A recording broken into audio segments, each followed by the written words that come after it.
IPL-ൽ കൊൽക്കത്തക്കെതിരെ 39 റൺസിന്റെ മിന്നും വിജയം നേടി ഗുജറാത്ത് ടൈറ്റൻസ്. ആദ്യം ബാറ്റ് ചെയ്ത ഗുജറാത്ത് ടൈറ്റൻസ് നിശ്ചിത 20 ഓവറിൽ 3 വിക്കറ്റ് നഷ്ടത്തിൽ 198 റൺസ് നേടി.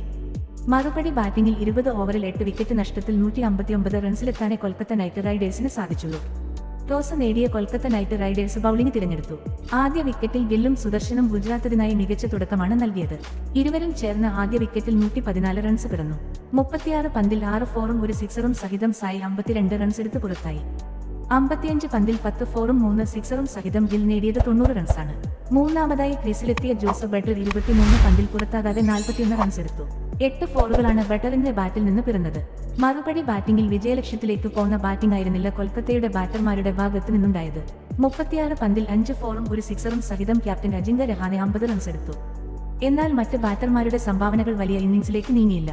പുറത്താകാതെ 27 റൺസെടുത്ത ആൻഗ്രീഷ് രഘുവംശിയാണ് കൊൽക്കത്ത നിരയിലെ രണ്ടാമത്തെ ഉയർന്ന സ്കോർ നേടിയത്. ഗുജറാത്തിനായി പ്രസിദ്ധ കൃഷ്ണയും റാഷിദ് ഖാനും 2 വീതം വിക്കറ്റുകൾ വീഴ്ത്തി.